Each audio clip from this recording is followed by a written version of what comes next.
best 2023 Oscar-nominated films. Show me that Balenciaga look. To be the best of friends. Let me be perfectly blunt.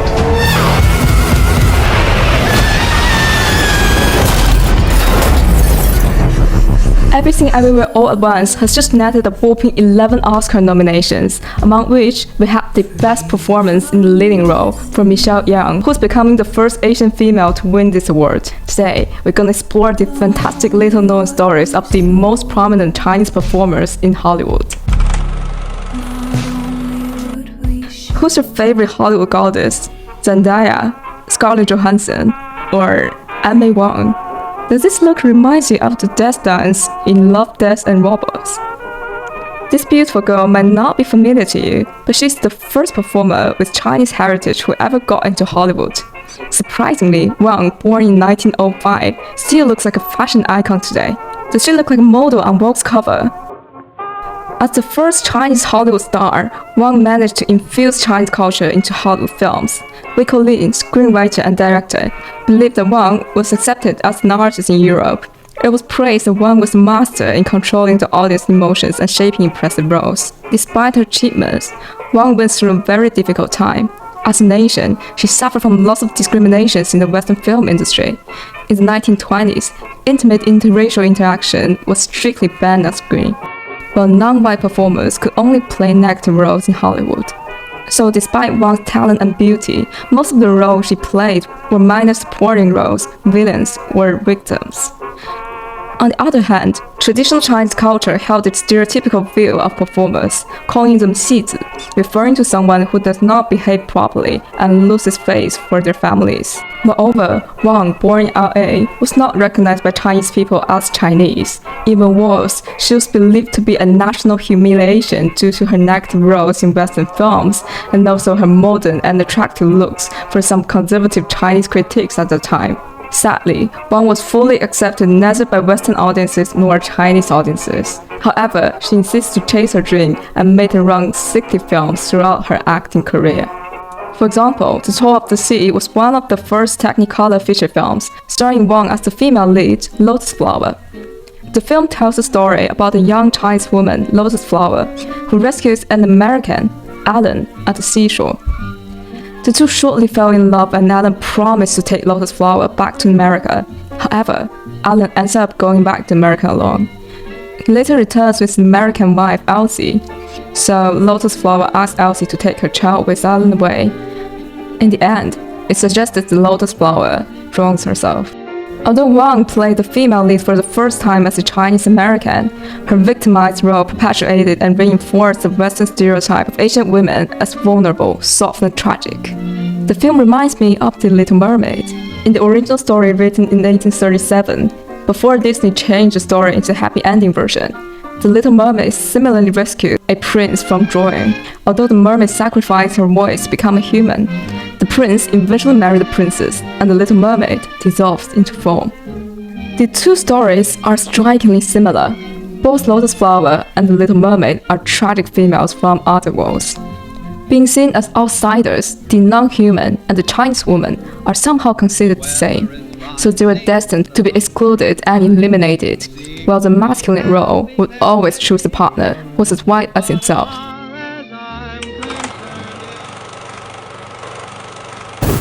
Be formless, shapeless, like water.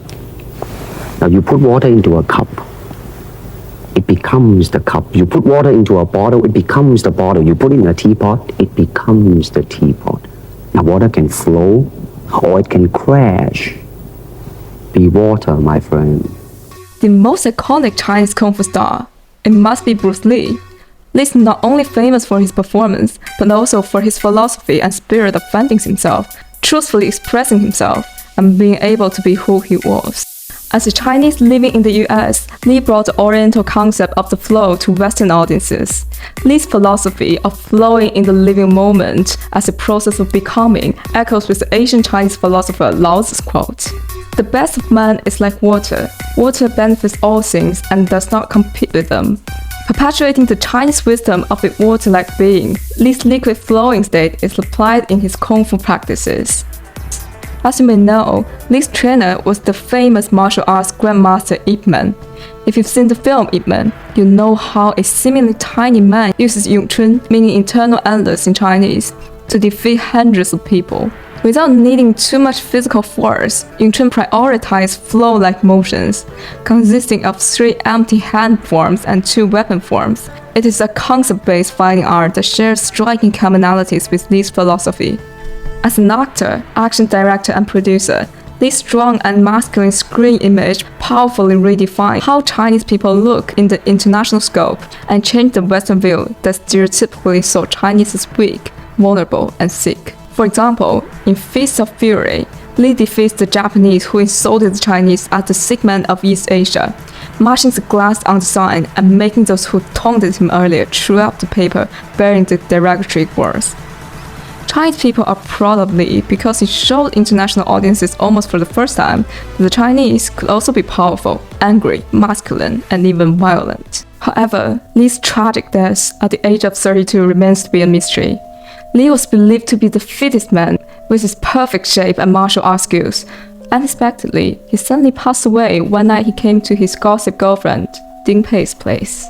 Some believe it was because Lee had been training overtly hard for too long and the inside of his body had already been messed up. Others believe that it was actually the painkiller that Ding gave him earlier that killed him. No one knew exactly what happened that day, since the only witness, Ding, who was a female star at the time, stopped showing up in public and rarely talked about this after Lee's death.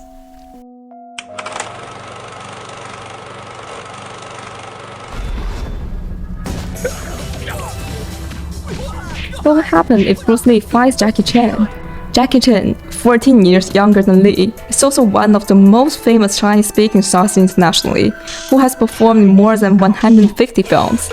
Chan idolized Lee and used to work with Lee, which actually didn't work smoothly. Finding it hard to be a second Bruce Lee, Chan started to invent his own performing style. Different from Lee's angry martial art performance, Chan's slapstick aerobatic fighting style, comic timing, and innovative dance again changed the international perception of Chinese Kung Fu.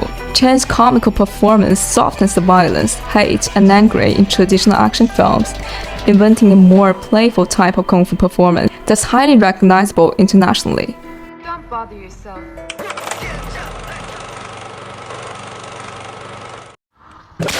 Your methodologies are antiquated and weak. They should be answering to you, not you to them. Yeoh was born in New York and her parents originally came from Taiwan. Although Yeoh is also famous for playing in action films, her screen persona is interestingly different from that of Lee and Chen, since she's not only strong and powerful, but also seductive, smart, and even wicked sometimes. Yeoh's complex screen persona further opens the world to China for international audiences, introducing an attractive Asian woman who's no longer a victim, but an offender and killer. Rather than a serpent beauty, Michelle Yeoh's screen image is usually mature, strong, and calm. In Memories of Geisha, Yeoh played the kind elder geisha, Mameha, and in Crouching Tiger, Hidden Dragon, Yeoh played the brave warrior, Yu Xiulian. However, Yeoh keeps challenging herself to play a variety of different roles. She becomes a Chinese immigrant mother with a tense relationship with her daughter in Everything Everywhere All at Once, a role that's completely different from the roles she played before. No longer being a killer who's undefeatable physically, Yeoh plays a mother who's seemingly more than normal from the outside, whereas extremely strong from the inside, just like every mother in the world.